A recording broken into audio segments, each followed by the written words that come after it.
महाविकास आघाडीच्या वाटाघाटीमध्ये सर्वात हट्ट करणारे आणि कम्युनिस्टांच्या चळवळीच्या जोरावर किंवा कार्यकर्त्यांच्या जोरावर आम्हाला देखील तितकेच सीट मिळाले पाहिजे अशी मागणी करणारे आणि महाविकास आघाडीबरोबर महत्त्वाची भूमिका डाव्यांची मांडणारे उदय नारकर हे आपल्यासोबत आहेत।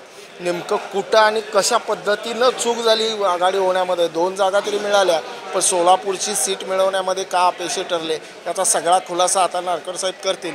कुठं चुकलं नेमकं वाटाघाटीमध्ये? वाटाघाटीमध्ये आमचं काही चुकलं असं वाटत नाही। आमच्या पक्षाची भूमिका स्वच्छ होती।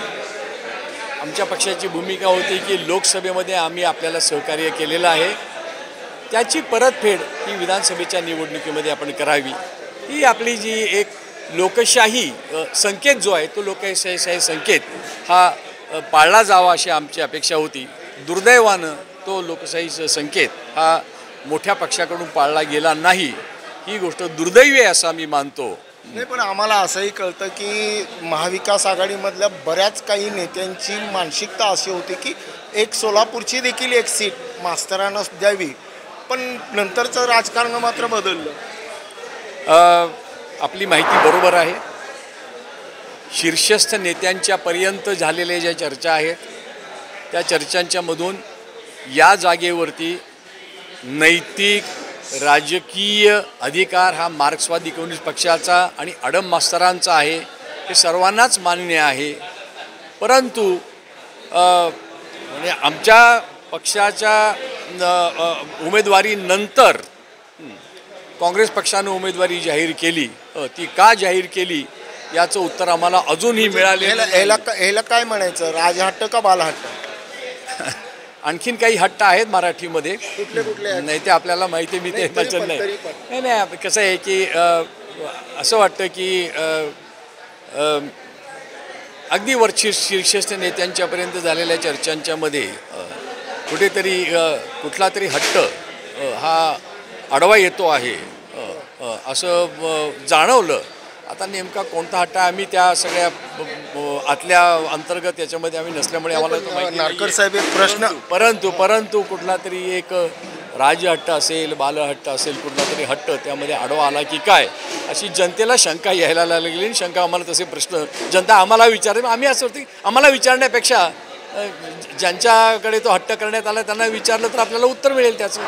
ज्यांच्याकडे हट्ट करण्यात आलाय त्यांना विचारावं का ज्यांनी हट्ट केलाय त्याने विचारावं? तो आता आपला अधिकार आहे। कुणाला मला असं वाटतं की ज्यांच्याकडे करण्यात आलेलं आहे त्यांनी त्याचं उत्तर दिलं तरी जास्त बरं होईल। नक्कीच या प्रश्नाचं उत्तर देऊ, पण आणखी एक प्रश्न असा आहे की काँग्रेसकडून सलग 3 वेळा ही सीट त्यांनी जिंकलेली आहे आणि तरी देखील तुमचा जो काही हा म्हणजे हा हट्ट, तुमचा हट्ट, वयोवृद्ध हट्ट म्हणा, आणखी काय म्हणायचं ते म्हणा, पण विजयाचा दावा किंवा रिझल्ट त्यांच्या बाजूला असताना तुम्ही तो महाविकास आघाडीच्या फॉर्म्युल्याखाली तुम्ही मास्तरांना मागणं हे कितपत योग्य? कसं आहे की निवडणूक जिंकणं ही सगळ्या एकजुटीची प्रक्रिया आहे। त्यामुळे आम्ही महाराष्ट्रामध्ये 288 जागांच्या वरती ठिकठिकाणी आमचं कमी जास्त काम आहे। त्यामुळे आम्ही तिथे महाविकास आघाडीच्या 3 जागा जर सोडल्या तर इतर ते ठिकाणी आम्ही काँग्रेस पक्षाला मदत करतो आहोत, राष्ट्रवादी पक्षाला मदत करतो आहोत, शिवसेनेला आम्ही मदत करतो आहोत। त्यामुळे त्यांनी एका जागी मदत करायला काही खरं म्हणजे हरकत नव्हती। ही लोकशाहीची प्रक्रिया आहे, हे आपण समजून घेतलं पाहिजे। लोकशाहीची नाही, तडजोडीची। बरोबर आहे, ही जी लोकशाहीमध्ये जी तडजोड करायला लागते, शेवटी कसं आहे की आपल्या विरोधी मताचा जरी एखादा निवडून आल्यानंतर आपल्याला तो निवडून आला हे आपल्याला स्वीकारावं लागतं। त्यामुळे ही जी तडजोड आहे ही तडजोड करणं गरजेचं आहे। मी मगाशीच आपल्याला एक उत्तर देण्यात आलेलं होतं, ते म्हणजे असं की राजस्थानमध्ये आमचे मला अशोक गेहलोतच मला म्हणाले की तुमचे उमेदवार यापूर्वी 4 वेळा निवडणूक हरले होते, पण 5व्यांदा आमच्याबरोबर त्यांची आघाडी झाली आणि त्यांच्या आघाडीचा एक जादा खासदार तिथे निवडून आला। तामिळनाडूमध्ये तिथे DMKने स्वतःचं मन मोठं करून एक जागा त्यांनी आपल्याला दिली आणि ती 4 लाखांनी ही आघाडीची जागा निवडून आली। आमचं म्हणणं असं आहे की इथे जर तडजोड करण्यात आली असती, मी तुम्हाला प्रश्न विचारतो, तर अडम मास्तरांना जर काँग्रेस पक्षाने जर पाठिंबा जर दिला असता तर ही जागा निवडून येण्याची शक्यता वाढली असती की कमी झाली असती? ही जनताच प्रश्न नक्की ह्याच्यावर 23 तारखेला देईल. पण पुन्हा एक मी विचारतो, म्हणजे की हा प्रश्न जरा वेगळाच आहे. मला मी त्या विषयावर बोललो की शिवसेना, राष्ट्रवादी काँग्रेस आणि काँग्रेस याच्याबरोबर आपण जेव्हा वाटाघाटीला उतरतो त्यावेळेस उदय नारकर हे मागचा इतिहास विसरतात का? कारण शिवसेना ही असा एक शिवसेना आहे की जिचा जन्मच कम्युनिस्टाला मारून किंवा आज देसाईंचा खून किंवा देसाईंची हत्या ही खूप चर्चेचा मोठा विषय. त्या शिवसेनेबरोबर वाटाघाटीला जाते. परिस्थिती बदलते, त्यानुसार पक्षही बदलतात. आपल्याला आठवत असेल की आपला शिवसेनेबरोबर आम्ही चर्चा करण्याची आक्षेप आपला दिसतो, पण काँग्रेससोबत चर्चा करण्याला आपल्याकडे फारसा काही आपला आक्षेप दिसत नाही. पण काँग्रेस सोबत देखील माझा आक्षेप आहे. तुम्ही जर का 77ला ज्या पद्धतीने जनशंकाबरोबर गेला, भाजपात ही तेव्हा तिथं होती, ती वाढली. आज तुम्ही काँग्रेसबरोबर जाताय, म्हणजे स्वतःला कमी लेखून तुम्ही धर्मनिरपेक्षतेच्या एक वेगळ्या अँगलनी तुम्ही जाताय. आणि माझा एक आक्षेप असा आहे की मग तो शब्द वापरला की ऊर बडवून सांगतोय की होय आम्हीच बाबरी मस्जिद पाडली. अशा शिवसेनेबरोबर तुम्ही तडजोडीला बसताय. भारतीय जनता पक्षाचा आणि राष्ट्रीय स्वयंसेवक संघाचा पराभव करण्यासाठी राजकारणामध्ये जे म्हणतात तेच मी म्हणतो, सैतानाबरोबर तडजोड करावी लागली तरी केली पाहिजे. याचं कारण असं की राष्ट्रीय स्वयंसेवक संघ हा अतिशय घातक विचाराची ती संघटना अतिशय घातक आहे. त्या दृष्टीनं इतकी घातक विचाराची संघटना या बाकीच्या नाही आहेत. त्यांच्यामध्ये त्यांनी वेळोवेळेला तडजोडी केली असे. उदाहरणार्थ मगाशी मी म्हणणार होतो, आपण मला थांबवलं. या शिवसेनेला वसंत सेना असं संबोधलं जायचं. देसाई नंतर वसंत सेना का संबोधलं जायचं याचं कारण असं की वसंतराव नाईकांनी त्यावेळेला मुख्यमंत्री होते आणि कम्युनिस्टांना संपवण्यासाठी म्हणून वसंतराव नाईकांनी शिवसेनेला हाताशी धरलेलं होतं. त्या काळामध्ये इतिहास विसरला नाही, आम्ही लढलो. आम्ही काँग्रेसशीही लढलो, आम्ही शिवसेनेशीही लढलो. पण त्यावेळेचा एक नारा होता, लाल झेंडा जला दिया जला दिया. ठीक आहे, परंतु आज तेच लाल झेंडा आपल्या खांद्यावरती घेत आहेत. कोण घेत आहे? शिवसेनेचे लोक. आनंद आहे ते घेत आहेत, त्यांनी घेतलाय. आणि हा त्यांच्यात बदल झालेला, आमच्यात बदल झालेला नाहीये. बदल त्यांच्यात झालेला आहे. कारण हे बघा, शेवटी सगळीकडे कम्युनिस्टांचं एक काम आहे. म्हणजे विरोधकांचा एक असा मुद्दा आहे की शिवसेनेनी आपल्या विचारधारेची कास सोडली, जसं आता तुम्ही म्हणताय. हे म्हणजे अनुभव आहे.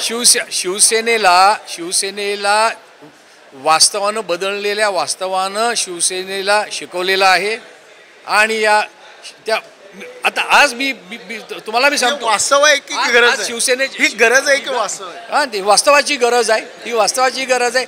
आज शिवसेनेचे अनेक नेते आमचे बोलताना असं म्हणतात की मी कामगाराचा मुलगा आहे. आणि खरंच आहे, ती कामगारांचीच मुलं आहेत. मोठ्या संख्येनं कामगारांची मुलं मुंबईमध्ये आज शिवसेनेमध्ये आहेत.